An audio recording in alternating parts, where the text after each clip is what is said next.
Muy bien, buenos días a todos. Bueno, estamos en la sesión, el seminario correspondiente al mes de octubre y bueno, para mí es un placer presentar a Claudia Juárez. Claudia es cuasi doctora por la Universidad Nacional Autónoma de México, la UNAM. Está ya terminando su trabajo, te decía, está terminado. Y va a defender, si todo sale bien, los primeros días de diciembre. Y bueno, lo que nos va a presentar aquí, supongo, es parte de su trabajo de tesis. Ella, su director de tesis es Manuel Domínguez, a quien ustedes no conocen. Y bueno, nos va a hablar Claudia de cadenas de nacimiento y muerte, fenómenos ortogonales, en partir de Jacobi, transformaciones de Tarbú, y bueno, algunas predicciones de recurrencia y cosas por el estilo. Claudia, muchas gracias por aceptar la invitación y bueno, adelante, puedes enseñar. No, muchas gracias por la invitación. Entonces, sí, justamente vamos a hablar, les voy a platicar un poquito de una parte del trabajo que he hecho y es sobre cadenas de nacimiento y muerte y sobre los polinomios de Jacobi asociados. Entonces, lo que vamos a ver en esta charla son estas 4 cosas, muy generalmente. Primero voy a hablar un poquito sobre qué es una cadena de nacimiento y muerte y su relación con los polinomios ortogonales. Después, los puntos 2 y 3 sobre factorizaciones estocásticas y transformaciones de Darboux. En esa parte solamente voy a mencionar algunos resultados importantes, pero no los voy a ver con mucho detalle. Y en el punto 4 vamos a ver el ejemplo, que es justamente con los polinomios de Jacobi asociados, y ahí vamos a usar los resultados que voy a mencionar en el 2 y en el 3 sobre las factorizaciones y las transformaciones de Darboux. Entonces, bueno, vamos a empezar con la introducción, que son las cadenas de nacimiento y muerte. Y muy rápidamente, una cadena de nacimiento y muerte, pues es un proceso estocástico. Y los elementos importantes que vamos a tomar son primero el tiempo, que en este caso va a ser discreto, y el espacio de estados, que el espacio de estados está formado por todos los valores que puede tomar mi cadena. Entonces, en este caso, el espacio de estados es el conjunto de todos los enteros. Una cadena de nacimiento y muerte la podemos representar con un diagrama como este que tenemos aquí. Los estados son los circulitos, ¿no? Que tenemos 0, 1, 2, -1, -2, y así todos los enteros. Y vamos a tener probabilidades de transición. Entonces, una característica importante de las cadenas de nacimiento y muerte es que estando en un estado solamente pueden ocurrir 3 cosas al siguiente momento, ¿no? Que yo me quede en el mismo estado, que cambie a un estado mayor o a uno menor. Entonces, por ejemplo, si yo estoy en el estado 0, puedo saltar del 0 al 1 o del 0 al -1 y ya, esto es lo que puede pasar, ¿no? Estos números que aparecen aquí son justamente las probabilidades, que las conocemos como probabilidades de transición. Entonces, por ejemplo, si estoy en el 0, puedo saltar al 1 con probabilidad a 0, puedo saltar al -1 con probabilidad C0, o me puedo quedar en el estado 0 con probabilidad B0, ¿de acuerdo? Este tipo de procesos nosotros los podemos describir a través de una matriz que se conoce como matriz de probabilidades de transición, que se ve justamente como la que tenemos aquí abajo, ¿vale? En este caso, como tenemos estados en todos los enteros, esta matriz va a tener filas y renglones infinitos en los subíndices negativos y también en los positivos. ¿Por qué? Porque cada renglón representa un estado. ¿De acuerdo? Aquí lo que estamos acomodando en esta matriz pues son las probabilidades de transición. Entonces, por ejemplo, este renglón de aquí representa el estado 0, este aquí al -1, este aquí al 1, y voy a usar estas líneas horizontal y vertical para marcar el estado 0 como referencia, porque pues, tengo renglones infinitos, ¿no? ¿Cómo acomodo mis probabilidades de transición? Pues los renglones van a representar el estado inicial y las filas al estado final. ¿Qué quiere decir eso? Por ejemplo, si yo quiero buscar la probabilidad de iniciar en el 0 y saltar al 0, pues me paro en el renglón correspondiente al 0 y en la fila también correspondiente al 0 y tengo que esa probabilidad es B0, ¿no? En este caso, por ejemplo, la probabilidad de estar en el 0 y saltar al 1 sería A0, de estar en el 0 y saltar al -1 sería C0 y así sucesivamente, ¿no?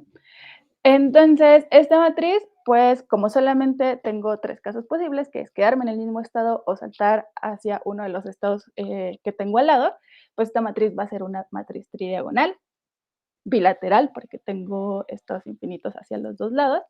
Y además, como estoy trabajando con probabilidades, va a tener 2 características muy importantes, que son, como son probabilidades, todos mis coeficientes tienen que estar entre el 0 y el 1, y la suma por renglones son exactamente igual a 1. ¿Por qué la suma por renglones es exactamente igual a 1? Pues porque son todas las posibilidades, ¿no? Estando en un estado, todo lo que puede pasar es que me quede ahí o que salte. Y esas probabilidades pues tienen que sumar 1, ¿de acuerdo? Esta matriz es una matriz de Jacobi. Entonces, yo puedo buscar la solución a la ecuación de autovalores. Y en este caso, como mi matriz es bilateral, vamos a tener 2 familias linealmente independientes que satisfacen esa ecuación de autovalores, ¿no? Satisfacen la ecuación de autovalores, satisfacen la relación de recurrencia de 3 términos. La única diferencia va a ser en las condiciones iniciales. Por las características de mi matriz, esta va a generar un operador autoadjunto de norma que menor o igual a 1. Entonces, vamos a poder aplicar el teorema espectral.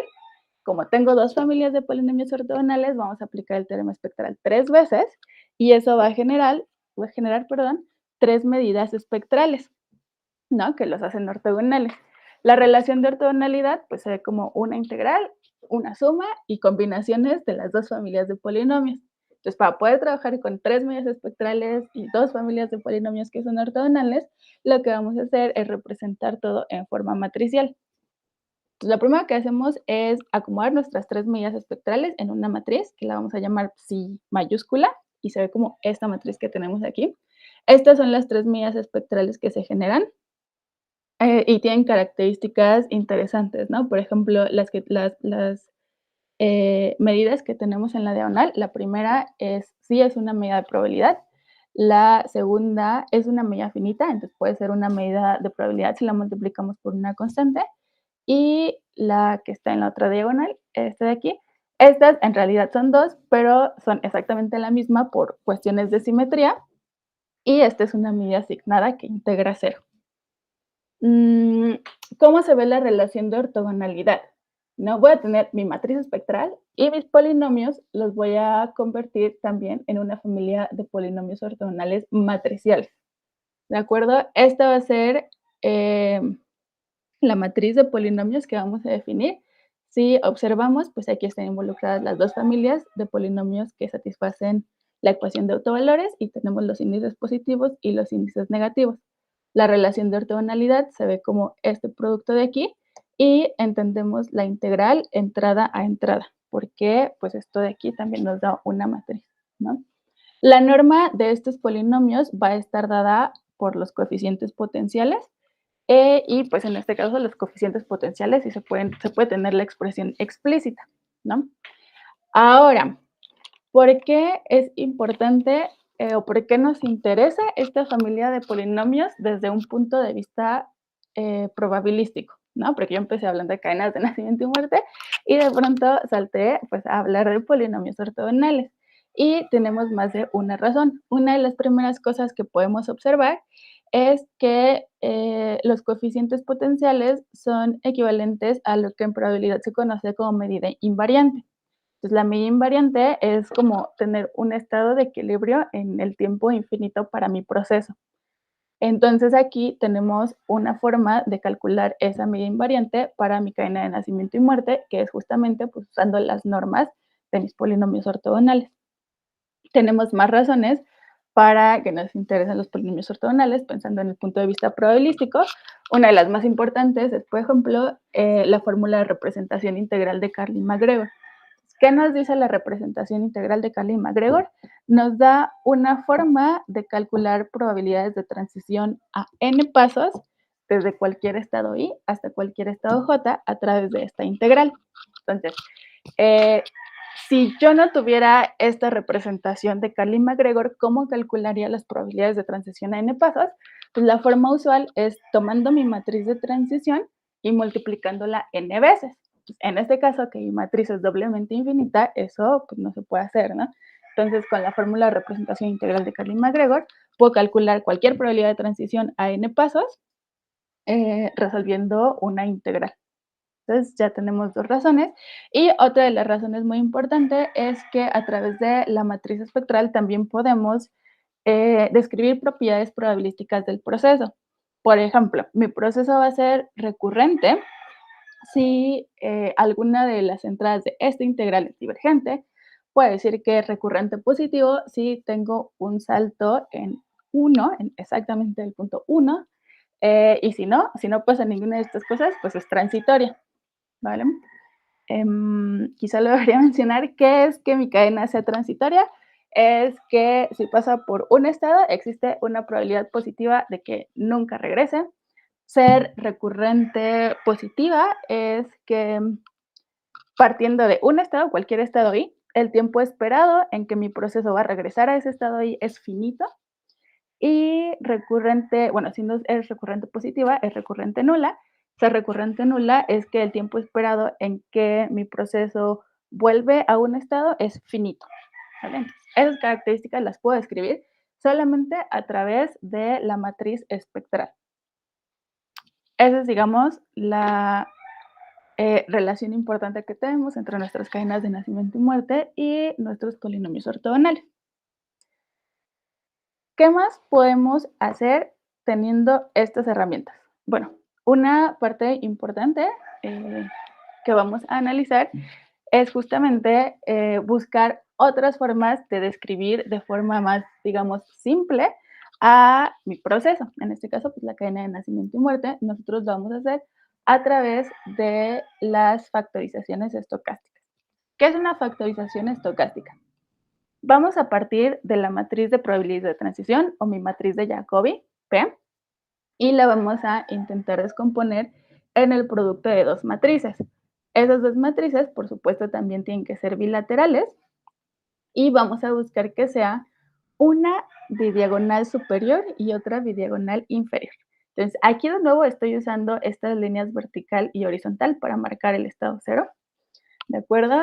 Y vamos a pedir además que estas dos matrices sean estocásticas. ¿Por qué nos va a interesar que las matrices sean estocásticas? Pues porque desde un punto de vista probabilístico, esta factorización lo que implica es descomponer la cadena de nacimiento y muerte que escribe P en dos procesos estocásticos. Uno que vamos a decir que es de nacimiento puro, seguido de uno de muerte pura. Por ejemplo, ¿por qué decimos que es de nacimiento puro y de muerte pura? Por ejemplo, mi PU es mi matriz bidiagonal superior, ¿no?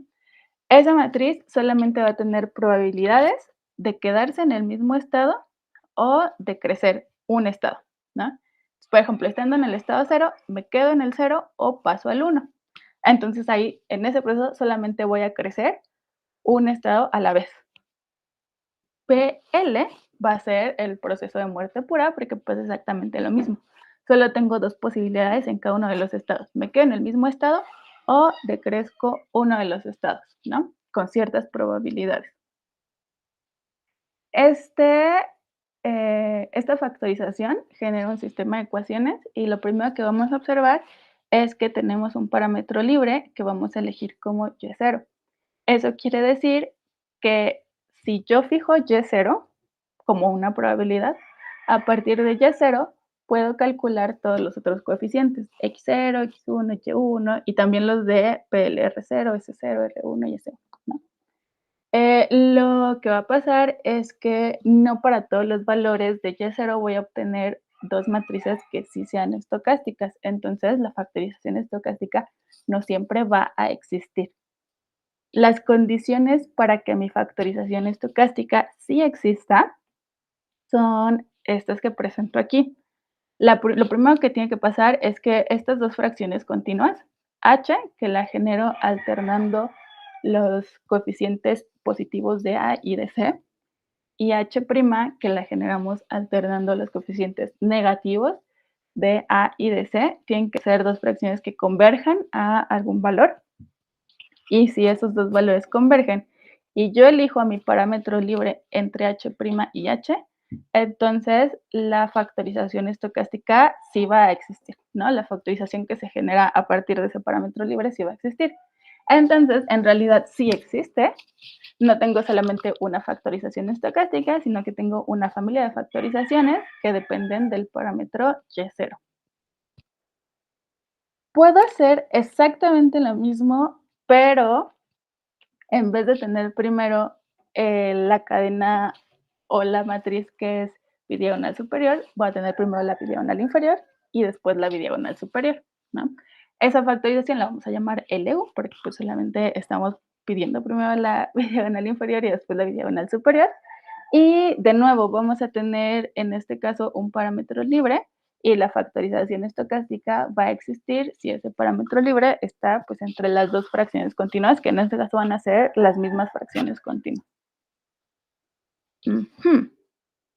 Ahora, una vez que tenemos nuestra factorización estocástica, sabemos que existe y la tenemos. A partir de ella podemos generar todos los coeficientes de PU y de PL. Algo que va a resultar interesante, pues va a ser intercambiar el orden de estas dos matrices. ¿Por qué? Porque dije en algún momento que esta factorización, pues a lo que nos ayuda, digamos, es a describir de forma más simple la cadena de nacimiento y muerte, ¿no? Por un proceso primero que es solo de muerte y después un proceso que es solo de nacimiento. Estas dos matrices van a ser estocásticas y sabemos que el producto de matrices estocásticas siempre es una matriz estocástica. Entonces, la pregunta interesante aquí va a ser, ¿qué pasa si yo tomo estas dos matrices y las invierto? O sea, invierto el orden de multiplicación. Lo primero que va a pasar es que voy a obtener una matriz que sí es estocástica, pero es diferente a la matriz original P. Y me va a preguntar, pues, cuál es la relación entre esos dos procesos, ¿no? Eso que acabo de decir es lo que se conoce como una transformación de Darboux discreta. Y bueno, lo voy a explicar aquí muy rápidamente, es más o menos lo que acabo de decir. Tenemos a P, vamos a considerar la primera factorización, que es la UL, y esa factorización es estocástica. Invertimos el orden, vamos a tener PL por PU. Voy a llamar a esa matriz P tilde porque es distinta a P, pero también es estocástica. Ahora, estas dos matrices, pues las podemos ver como una matriz de Jacobi, podemos para las dos resolver la ecuación de autovalores y para las dos, cada una tiene su matriz espectral asociada. Intuitivamente sabemos que P y P tilde están relacionadas, entonces vamos a intentar buscar la relación entre mis medias espectrales del proceso original y del proceso después de la transformación de Darboux, ¿no? Esa relación sí existe y está dada por esta matriz. Entonces, lo primero que vamos a ver es llamar a Q tilde la familia de polinomios ortogonales matriciales asociada a P tilde, ¿no? La matriz que los hace ortogonales es en realidad una transformación de Jerónimo de la matriz espectral original, que es justamente tomar la matriz espectral original, dividirla por X. Aquí aparece este salto en cero porque estamos dividiendo por X. Y lo que va a pasar es que vamos a tener que conjugar esa matriz espectral. ¿Por qué? En realidad aquí lo que pasa es que tenemos una familia, digamos, auxiliar de polinomios ortogonales, que es la que satisface la ecuación de autovalores para P tilde, pero esa familia no satisface las condiciones iniciales y entonces por eso que tenemos que conjugar aquí por ese cero, que es un polinomio matricial de grado 1.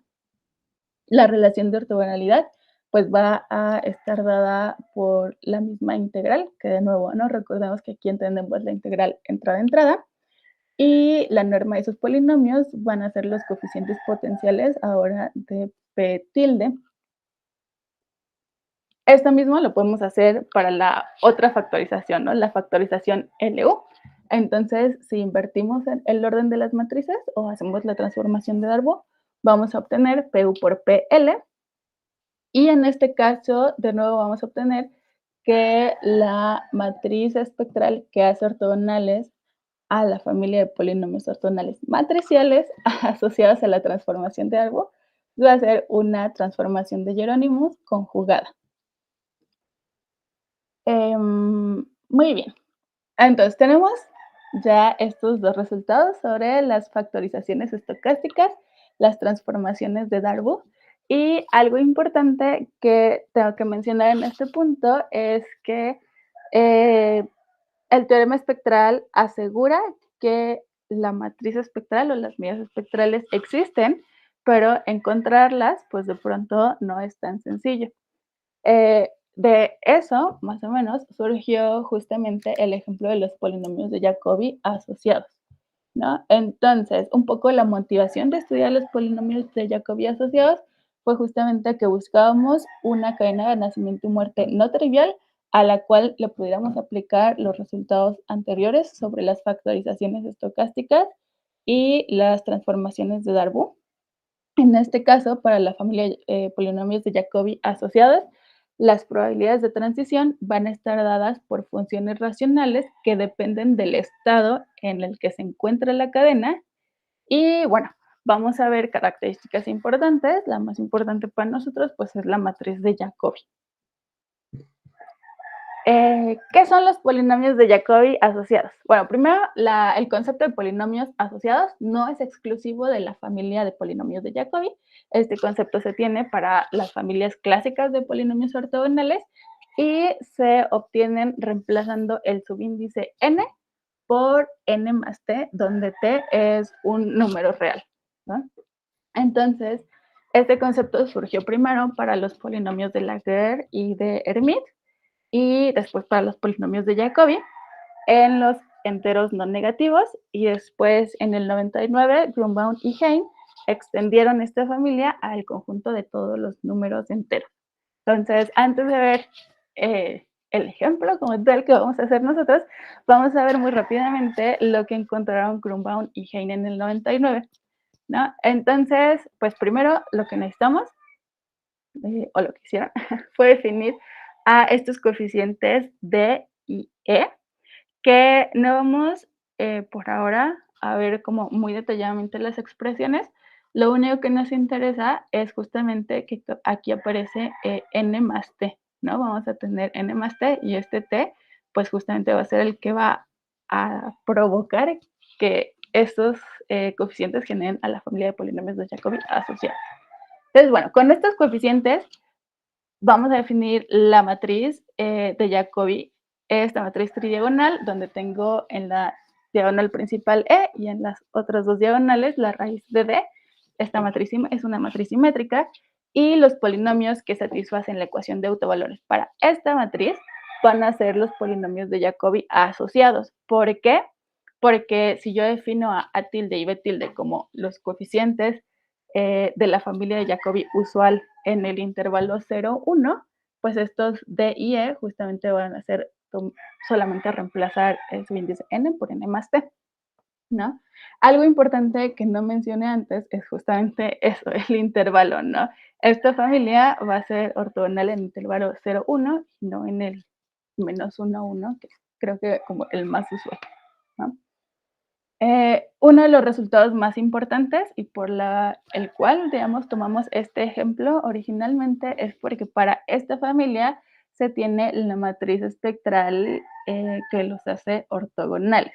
¿Cómo se ve esa matriz espectral? Se ve como esta expresión que tenemos aquí. ¿Qué es lo importante que observemos de esta expresión? Que a mi parecer, no se ve muy amigable.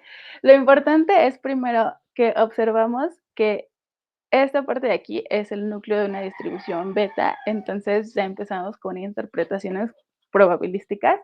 Lo segundo es que pues tenemos acá funciones hipergeométricas y una parte importante que podemos utilizar más adelante es que se puede ver que todas estas funciones sigma que tenemos aquí adentro, que están definidas por estas cosas enormes de abajo, todas estas funciones están acotadas en x igual a 1, ¿de acuerdo?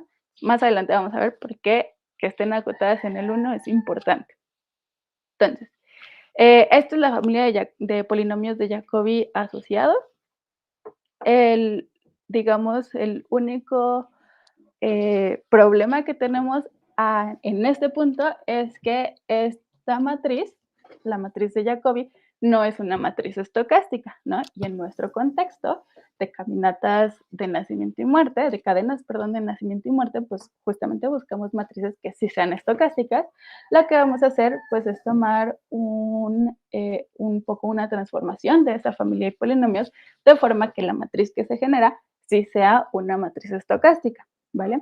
Esos coeficientes van a estar dados por estos A, B y C, que de nuevo tienen expresiones un poco largas, pero que van a ser muy útiles en términos de probabilidad. Lo que podemos observar aquí es justamente, de nuevo, ¿no? Tenemos el n más t, que es lo que va a hacer que esta familia sea la familia de polinomios de Jacobi asociada. Estos A, B y C ya cumplen que suman 1, entonces ya estamos más cerca de que la matriz sea una matriz estocástica. Lo único que no vamos a poder asegurar hasta este punto es que los tres coeficientes sean positivos para todo n, ¿no? Entonces, necesitamos un resultado adicional que asegure que los coeficientes sean positivos para todo n.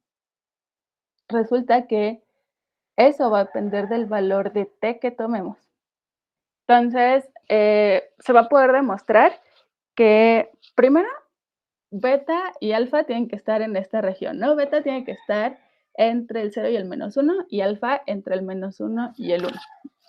De otra forma, no vamos a poder asegurar que los tres coeficientes sean positivos. Sí van a sumar 1, pero no van a ser positivos todos al mismo tiempo. Ahora, una vez que ya sabemos la región en la que alfa y beta deben estar, vamos a elegir a t dependiendo de dónde está alfa y beta. Entonces, aquí puse un ejemplo. Vamos a tener 8 regiones en total y en cada una de las regiones el valor de t tiene que ser diferente o tiene que estar en un conjunto diferente. Aquí puse un ejemplo en la región A1, que es este triangulito de aquí.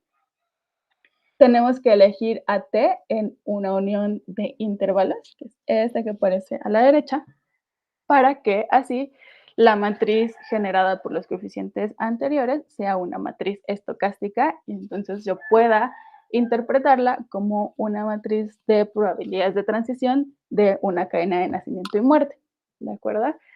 Una vez que yo puedo asegurar, una vez que yo puedo asegurar eso, asegurar que sí puedo interpretar a mi matriz como una matriz de probabilidades, la matriz espectral asociada a ese proceso va a estar dada por pues solamente una transformación de la que encontraron Grunbaum y Hein, ¿no? Ahora sí, vamos a usar lo que les había mencionado antes, de que estas funciones están acotadas en el x igual a -1. ¿Por qué? Para poder describir la recurrencia o transitoriedad del proceso, lo que tengo que investigar es la integral de esta matriz espectral sobre 1 menos x. Entonces, yo sé que todas estas matrices están acotadas en el 1, entonces la divergencia de esa integral va a depender solamente de esta parte, de 1 menos x a la beta. Pero justamente en la slide anterior vimos que beta tiene que estar entre el -1 y el 1. Entonces, ¿qué va a pasar? Pues que esta integral en todas las entradas diverge, ¿no? Y por eso voy a poder asegurar que mi proceso, mi cadena de nacimiento y muerte generada es recurrente. Además, esta matriz espectral solamente tiene parte absolutamente continua, es decir, no tengo un salto en 1, entonces mi cadena va a ser recurrente nula, siempre, en todos los casos, ¿no? ¿Qué podemos hacer? Pues lo primero que vamos a hacer es hablar sobre la factorización estocástica. Entonces, recordemos, para la factorización estocástica, lo que tenía que pasar era que mis dos fracciones continuas convergieran. En este caso, las dos fracciones continuas convergen y convergen exactamente al mismo valor. Entonces, solamente tengo un valor posible para tomar mi parámetro libre, que va a ser este valor de aquí. Entonces, mi factorización estocástica sí existe y además va a ser única en este caso. Y a partir de ese parámetro libre, puedo calcular todos los coeficientes de las matrices PU y PL. Entonces, aquí, ¿por qué es importante que los pueda calcular? Pues no solamente los puedo calcular, ¿no? Además, tienen expresiones relativamente sencillas. Eso va a ser importante porque voy a poder tomar estas matrices PU y PL y las voy a poder interpretar como experimentos probabilísticos, ¿no? Que si nos da tiempo, igual lo vemos un poco más adelante. Para el caso LU, la factorización es muy similar, en realidad, pues porque la condición de existencia de la factorización estocástica era similar, ¿no? Una vez que tenemos las factorizaciones estocásticas, vamos a pasar a hacer la transformación de Darboux y aquí va a pasar algo muy interesante. Para la primera factorización, que es la factorización UL, va a resultar que los coeficientes de la transformación de Darboux van a ser exactamente los mismos coeficientes originales, solamente reemplazando alfa por alfa menos 1. Entonces, voy a tener en realidad dos formas para identificar la matriz espectral asociada a la transformación de Darboux. La primera, pues, es tomando mi matriz espectral original y reemplazando alfa por alfa menos 1. La segunda es usando el resultado que mostré en la parte de transformaciones de Darboux, que es tomando la transformación de Jerónimos y conjugando esa matriz, ¿no? Una vez que tenemos la expresión explícita de esa matriz espectral, vamos a ver que este proceso también va a ser recurrente nulo. Uy. Para el caso LU va a ser un poco más complicado porque la transformación de Darboux, los coeficientes, lo que va a pasar es que no solamente vamos a tener a los coeficientes reemplazando alfa por alfa menos 1, sino que también van a estar recorridos un índice, ¿no? Entonces, lo que va a provocar eso es que yo no pueda obtener a la matriz espectral como antes, solo reemplazando alfa por alfa menos 1, ¿no? En este caso va a ser un poco más complicado. Sin embargo, tenemos de nuevo, ¿no?, el resultado que mostré en la parte de las transformaciones de Darboux y vamos a poder obtener la matriz espectral haciendo la transformación de Jerónimos y conjugando esa matriz. De nuevo, una vez que tenemos esa expresión explícita, vamos a ver que la cadena va a ser siempre recurrente nula. Y creo que sí me da tiempo, muy rápidamente, vamos a ver el ejemplo que ya es más probabilístico, ¿no? Una parte importante y, digamos, la motivación de hacer estas factorizaciones y estas transformaciones de Darboux es justamente que podemos describir un proceso de nacimiento y muerte como dos procesos que son mucho más simples, ¿no?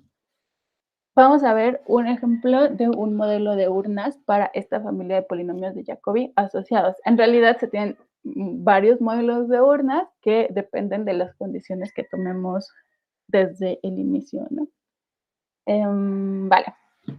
Entonces, lo primero que va a pasar es que el modelo va a depender de la región en la que yo me encuentre. Como tomamos hace rato el ejemplo la región A1, voy a tomar de nuevo la región A1. Okay. En esa región vamos a tomar, esto es, digamos, por conveniencia, alfa, sabemos que tiene que ser positivo en esa región, entonces va a ser 1 sobre A con A mayor a 2. Beta tiene que estar entre el 0 y el menos 1, entonces lo vamos a tomar como menos 1 sobre B, de nuevo con B mayor o igual a 2, y T lo vamos a tomar como 1 sobre T más un K, ¿vale? Esta región A1, utilizando estos nuevos coeficientes, 1 sobre A, 1 sobre B y 1 sobre T, se va a traducir en estas dos condiciones que son un poco más simples, que simplemente tengo que elegir un A menor que B y que se cumpla que AB es mayor que A más B, ¿no? Ahora, ¿dónde elijo T para que sí tenga una matriz que sea estocástica y que describa una cadena de nacimiento y muerte?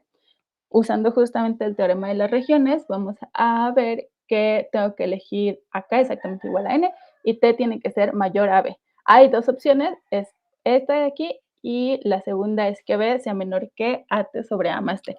La segunda condición es un poco más complicada, entonces para el ejemplo vamos a seguirnos con la primera de las condiciones, ¿vale? Entonces, bueno, todas estas desigualdades se van a traducir simplemente en estas cuatro que tenemos aquí arriba, y lo que va a pasar es que una vez que elijo T, mi matriz sí va a ser estocástica, sí va a describir una cadena de nacimiento y muerte, la factorización estocástica sí existe y es única, recordemos que H y H' convergen al mismo valor, Vamos a tomar nuestro parámetro libre y a partir de ese parámetro libre podemos calcular todos los coeficientes de X y Y. Esos coeficientes van a estar dados por estas expresiones. En realidad, estas expresiones son un poco más complicadas. Si vemos, esto es X mayúscula y esto es Y mayúscula, pero las escribimos de esta forma, un poco por conveniencia, porque van a ser muy fáciles de interpretar ya en términos probabilísticos, ¿vale? Estos 4 coeficientes de X, Y, S y R mayúsculas van a ser o siempre positivos o siempre negativos. Por ahora nos vamos a fijar en el caso en el que siempre son positivos. ¿Por qué? Porque para el modelo probabilístico, que es un modelo de urnas, vamos a necesitar que sean cosas, ¿no? En este caso, que sean bolas de colores. Entonces, tienen que ser positivos. Entonces, bueno, vamos a ver un ejemplo aquí muy rápidamente de cómo se vería ese modelo de urna. Entonces, vamos a suponer que tengo una urna de tamaño tan grande como yo quiera y tengo tantas bolas de colores, bolas rojas y bolas azules, tantas como yo quiera, ¿no? El estado de mi cadena va a estar representado por el número de bolas azules menos el número de bolas rojas. Voy a iniciar, bueno, aquí B de color azul representa a las bolas azules y R de color rojo representa a las bolas rojas. Entonces, por ejemplo, aquí es donde voy a iniciar, ¿vale? Aquí tengo N más K bolas azules y tengo K bolas rojas. El estado, recordemos, es el número de bolas azules menos bolas rojas, entonces estoy empezando en el estado N. La primera parte de mi experimento va a consistir en agregar tantas bolas azules o quitar, como sea necesario, para llegar a XN y agregar o quitar tantas bolas rojas para tener YN. Estos X y estos Y mayúsculas, recordemos que son los que hace un momento dije que son todos positivos al mismo tiempo. Ok, una vez que en mi urna tengo XN bolas azules y YN bolas rojas, voy a sacar una bola al azar y voy a observar de qué color es. Si mi bola es azul, voy a sacar o agregar tantas bolas azules para tener N más K más 1 y voy a agregar o quitar bolas rojas para tener K. Entonces aquí estoy pasando al estado N más 1. Si en el paso anterior hubiera sacado una bola roja en vez de una azul, lo que voy a hacer es quitar o agregar bolas azules hasta tener N más K y quitar o agregar bolas rojas hasta tener K. Entonces, en este caso, estoy pasando al estado N, ¿no? Ese es el primer experimento. Es el experimento que es solo de nacimiento, ¿no? Estoy pasando del estado N al N más 1 o al N. Es todo lo que puede pasar. Ahora, el segundo experimento es el experimento que va a ser solo de muerte. Voy a tomar esta rama para explicarlo, porque la rama de arriba es exactamente igual, pero empezando en N más 1. Entonces, suponiendo que empieza en el estado N, mi segundo experimento va a consistir en agregar o quitar tantas bolas azules hasta llegar a SN y agregar o quitar tantas bolas rojas hasta llegar a RN.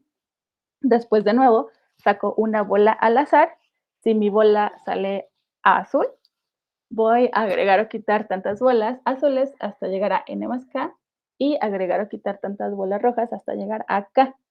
Si en vez de un azul hubiese obtenido una bola roja, ahora me voy a quedar con N más K bolas azules y K más 1 bolas rojas. Entonces, ¿qué está pasando aquí? En mi segundo experimento estoy pasando del estado N a el N o al N menos 1. Entonces, este experimento es un experimento de muerte pura, ¿no? Entonces, aquí tengo mi experimento que es de nacimiento puro y aquí tengo mi experimento que es de muerte pura y esos en conjunto, realizados uno seguido del otro, me van a dar un proceso que es de nacimiento y muerte al mismo tiempo, porque voy a pasar del estado N a, en este caso, el N más 1, en estos dos a el N y en este a el N-1. Y pues esa es como la forma de explicar de forma probabilística esta factorización estocástica. Eso es más o menos todo lo que les quería explicar el día de hoy. Lo último, pues, es contarles un poco de la bibliografía. Hay mucha bibliografía detrás de esta presentación, pero voy a mencionar aquí los 4 más importantes. Entonces, el primer artículo es este de Askey y Wim, que es de los primeros donde se menciona el concepto de polinomios ortogonales asociados, ¿no? Aquí se empezó, pues, con la familia de Laguerre. Después, la familia de polinomios asociados de Jacobi aparece en este artículo del 87 de Quinn, y luego Grunbaum y Hein en el 99 extendieron esta idea eh, a todos los enteros, ¿no? Este artículo fue muy importante, pues justamente porque sin la expresión de la matriz espectral no hubiéramos podido hacer el ejemplo. Y este ejemplo, donde ya tenemos la familia de polinomios de Jacobi asociados, que además son estocásticos, y con la interpretación del modelo de urna, está en este artículo que todavía es de este año, de Manuel y mío. Y ahora sí creo que eso es todo. Muchas gracias. Muy bien, Claudia, muchas gracias por la presentación. Mundo, tiene una pregunta. 2, porque la levanto otra vez. Bueno. El Mundo, estás en mute. Sí, que estaba... No, estaba intentando aplaudir, pero bueno, levanté la mano. Pero sí, igual tengo Gracias. igual tengo preguntas. Bueno, encantado de conocerte, Claudia, y bueno, muchas gracias. Muy contento de que bueno, ahora haya representación femenina también de los polinomios en México. Es que no os he dicho, pero ahora formo parte de la Comisión de Igualdad del ICEMAT. Entonces, pues me alegro de estas cosas, la verdad. A ver, sí tengo algunas preguntas, porque en la transparencia 4, donde has hablado de, o sea, el vector pi ahí tienes una... Dejaste de compartir la pantalla. La... Ya no estás compartiendo, Claudia. ¿Eh? Ya no veo la pantalla yo de... Ahí está ya. Isa, ahí. Ahí. Es que, a ver, hasta donde yo entiendo de esto, que no es mucho tampoco, pero, o sea, el vector pi ese es un vector de estado de la cadena, ¿no? O sea, tú lo que estás diciendo ahí es que aplicando la matriz P, que entiendo que es la matriz de evolución temporal, sobre el vector de estado pi, ese vector de estado es un vector de estado estacionario, es decir, es un autovalor, un autovector de esa matriz. Ese vector es un vector estocástico, ¿cierto? Estás en mute, Claudia. Estoy en mute. En este caso, sí, justamente la interpretación probabilística de ese vector, pues es que es la medida estacionaria, es lo que se conoce como la medida estacionaria, que sí, es un vector estocástico. O sea, la suma sobre todos debería ser 1. Claro, pero no lo puede ser porque ya pi 0 es 1. No lo puede ser. Bueno, hay que normalizarlo, ¿no? Claro, o sea, tal y como está ahora mismo, eso no es un vector estocástico. Sí, tal y como está, justo así puesto en esta lámina, sí, no lo es. No lo es. O sea, entiendo entonces que lo que... Hay veces que no lo va a hacer, no siempre va a ser una distribución de probabilidad. Solo va a ser una distribución cuando el proceso es recurrente positivo. Eso sí. Claro, o sea, Por que ejemplo, entonces... aquí en el proceso este de Jacobi asociado, como es recurrente nulo, entonces no va a ser recurrente positivo, no tiene un salto en el punto 1. Entonces, en esos casos se dice que es una medida invariante, pero no es una distribución. O sea, pero esto, ¿por qué es? ¿Por la doble infinitud, digamos, de la P o por qué? No, es por hay maneras de verlo, y es porque el proceso no es recurrente positivo, por un lado, pero lo puedes ver también por la medida espectral. Si la medida espectral no tiene un salto, una delta en el 1, entonces no puede ser recurrente positivo, y entonces no puede, esa medida invariante no puede ser una distribución invariante. Vale, o sea, ese vector pi no es una distribución de probabilidad. Es eso, Distribución no, es medida invariante, pero no es distribución. No Vale, siempre. vale, vale. Ajá. Claro, es que Tiene que me ocurrir raya que sea porque, recurrente positivo. Recurrente positivo, esa es la condición para que exista una distribución invariante, que tiene sentido porque lo que te está, las componentes normalizadas de ese vector, lo que te está diciendo son una distribución estacionaria, es decir, cuando repites muchas veces claro, la cadena, ¿no? Pues cuando tiende a infinito, pues es la probabilidad de que se quede en ese estado, justo en cada uno de esos estados. claro, o sea, lo que es un estado estacionario, digamos, es eso. Ajá, pero en este caso no, porque como es recurrente, puede ser recurrente, o sea, existe la probabilidad de que vuelva a un mismo estado es 1, sin embargo, el valor esperado o el tiempo esperado en el que vuelva puede llegar a ser infinito. Puede ser Entonces, infinito. Ya, no hay una seguridad de que vuelva al mismo estado en tiempo finito. ya entiendo, ya entiendo. Joder, es fino, ¿eh? Eh, ok, ok. Y había, Lo bueno es que con la medida pues se puede ver si pasa eso o no directamente. claro, es que lo de la medida es lo que yo, por ejemplo, tampoco, no te creas que entiendo muy bien. O sea, lo de la matriz espectral esta, o sea, esta psi es 2 por 2 por, porque asociada a esta cadena hay como dos familias. Entonces, es la de dos familias de polinomios ortogonales, es eso. Pero es por la doble infinitud otra vez. O sea, porque es infinita a ambos lados. Que no, es esto, Sí. ¿no?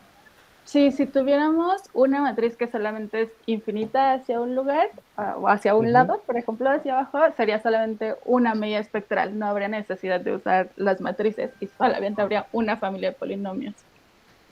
Vale, vale, vale. Y en ese caso, la matriz espectral, o sea, no sería tal, sino que sería uno de los elementos de la diagonal de esta psi o algo así, o esa sería la medida, Sería la solo medida de una. ortogonalidad. Ajá, sería solo una. Pero la ortogonalidad normal está Exacto, para exactamente. Ah, vale, vale. Vale, vale, vale, vale. Pues muy interesante. Y una mini última pregunta. Es que, o sea, cuando has dicho familia estocástica, en la transparencia 19, o sea, familia estocástica, ¿qué quiere decir? Que normalizas para que la matriz de Jacobi, a ver, normalizas para que la matriz de Jacobi asociada sea estocástica. Eso sería, Exactamente, es eso, ¿no? Vale, exactamente. Sí. vale, vale. Vale, pues nada, sí, solo eso. Muchas gracias. Muy interesante. ¿Alguien más tiene alguna pregunta? Oye, estas transformaciones de Darboux, bueno, yo he trabajado con ellas en el caso escalar, en el caso matricial un poco, pero más un caso n por n, ¿no? Problemas matriciales de dimensión, la matriz de dimensión más grande. Y en el caso escalar, por lo menos, uno puede hacer como iteraciones de Jerónimos, por ejemplo. Y cada vez pues tú vas multiplicando por X, vas multiplicando por X. Y claro, digamos, esto en principio aquí se puede hacer también. O sea, tú podrías considerar varias transformaciones de Darboux seguidas.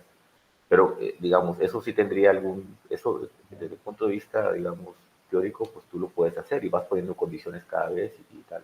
Pero aquí, digamos, tendría algún significado distinto, o sea, digamos, es como hacer lo que estás haciendo como varias veces, eso tendría como sentido verlo o siempre va a ser la misma situación y no tiene mucho sentido considerarlo. ¿Qué opinas?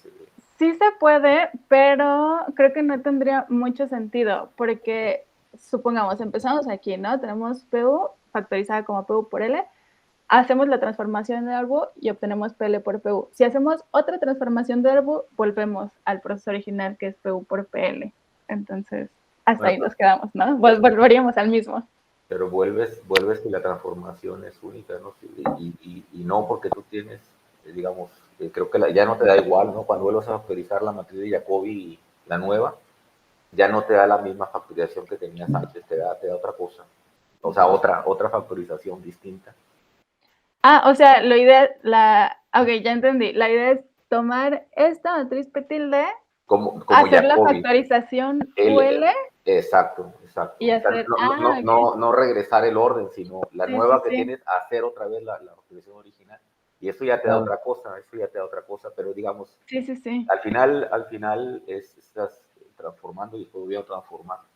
Y aquí pues sería otra vez el nuevo partirlo en otros dos, pero te digo, no sé si eso aporte algo en esta situación. Por ahí va más o menos mi comentario, ¿no? Que a lo mejor es lo mismo, ¿no? Claro, las condiciones, si tú quieres verlo desde el principio, pues se van haciendo como complicadas, ¿no? Porque vas iterando y vas iterando. Entonces, no sé si eso tenga algún sentido hacerlo aquí. No lo sé, supongo que desde un punto de vista probabilístico, a lo mejor en algún caso, sí podrías obtener como un proceso más sencillo que te interese, ¿no? Pero, o sea, estoy pensándolo, por ejemplo, en el caso de Jacobi, donde la factorización es única, sí, no estoy segura que, que te dé algo diferente. Sí, no lo sé, tendría que pensarlo, pero es una pregunta interesante, porque sí, además las condiciones se van complicando cuando lo vas Sí, es iterando. condición sobre condición sobre condición. Y luego como aquí son matriciales, como que la cosa se Sí. empieza a crecer así bastante, ¿no? En escalar todavía yo creo que es manejable, pero aquí en el matricial la cosa se complica, me parece. No sé si el caso que sea 2x2 algo simplifique, pero digamos, no sé, sería pensar. Pero sí sale algo diferente. Sí, sí, sí, sí. Sí, sí, sí. O sea, por ejemplo, en este asociado, ¿no? El de Jacobi asociado, pues como es única la factorización, ¿no? Estocástica, digamos. Eh, y la transformación de la medida también es sencilla porque es simplemente dividir entre X, ¿no? Que está haciendo una transformación de Jerónimo. Entonces, realmente si se lo aplicas a la nueva medida, pues lo único que vas a cambiar es el alfa por alfa menos 1. Y si lo vuelves a aplicar el UL, pues vas a obtener el proceso, pero en alfa menos 2. Y así sucesivamente porque vas dividiendo por X, ¿no? Sí. En este caso es sencillo hacerlo, pero en general, ¿no? Para cualquier proceso en los enteros, la transformación que tienes es una transformación de Hieronymus. Lo que pasa es que estás multiplicando a izquierda y a derecha por una matriz polinomial de grado 1. Sí, sí. Y si vuelves a hacerlo, pues también vas a obtener una nueva medida. Lo que pasa es que se va haciendo más compleja. Pero en Sí. realidad sí, la única utilidad que tendría es que si lo vuelves a aplicar, te vuelve a salir una matriz estocástica siempre y cuando estén en las condiciones de que se pueda hacer la factorización estocástica, ¿no? Claro. Porque eso sería diferente, porque ahora los coeficientes cambian, entonces habría que estudiar una nueva fracción continua y ya ahí no hay seguridad de que sea convergente, ¿no? Ya. La cosa se puede llegar a complicar un poco. Pero no lo hemos hecho nunca, la verdad. No hemos Sí, no. iterado sucesivamente, cosa que pues sí, teóricamente puede tener sentido. Y seguramente los polinomios que vayan saliendo son como pasa en el caso escalar, ¿no? O Sí, sea, un sí. browskiano de polinomios. Sí, exacto.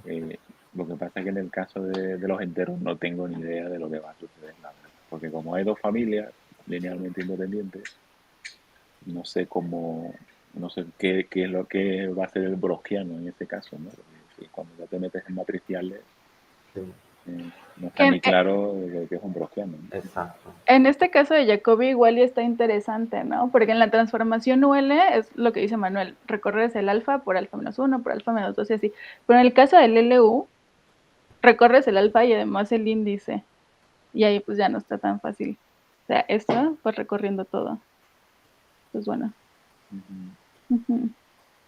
Sí, yo creo que en el de Jacobi se podría iterar sucesivamente y más o menos se puede ver que va saliendo. Sí. Pero así en general, Sí, sí, claro. no tengo. Bueno, es que incluso los propios cuando los propios polinomios, ¿no?, que salen de la transformación de Darboux también son una especie de conjugación por un polinomio de grado 1. Sí, Claro, eso la verdad no lo hemos visto. la relación una vez si multiplicas por el polinomio de grado 1 y la otra vez multiplicas y la otra vez multiplicas. Y siempre la puedes poner, como dice, ¿no?, en términos de un determinante con las derivadas y eso. Pero no está claro Aquí, quién sabe. qué determinante va a ser, Sí. qué es lo que es. No. Nosotros, por ejemplo, el matricial, yo recuerdo, no hemos iterado nada. O sea, porque ya el caso normal, pues nosotros tomamos matrices de tamaño general, ¿no? Pero sí, como que la cuenta ya se ve como complicada y ya no lo hemos, por lo menos yo, ya no lo hemos visto. Sí, además siempre los ejemplos que habéis estudiado vosotros son siempre multiplicación por un Sí, polinomio. por un polinomio. A veces escalar, a veces matricial, pero por un lado y no por el otro, ¿no? Exacto. Cosa así, ¿no? Sí, exacto. Y ese no es el caso este. El caso este está bien definido porque multiplica izquierda y derecha por un polinomio de grado 1 y es el conjugado uno del otro, ¿no? Lo que hace que por la simetría, ¿no?, siga siendo simétrica, ¿no? Claro. Sí. Pues muy interesante, muy interesante. ¿Alguien más tiene alguna pregunta? Pues bueno, muchas gracias, Claudia, por la charla, muy interesante. Y pues muchas gracias a todos por venir también. El próximo seminario es el 3, algo así, de noviembre, y está a cargo de Juan Carlos García, un conocido por allá, es colombiano, pero anda por allá. ¿Cuándo? ¿En noviembre? El noviembre final es 20, no sé, hoy 27, como 24, 23, por ahí. ¿Y quién era? ¿Quién es? Juan Carlos García. Ah, Juan Carlos. Juan Carlos, sí. Vale. Muy bien, bueno, pues muchas gracias a todos. Voy a dejar de veros a todos. grabar aquí. Venga, un abrazo.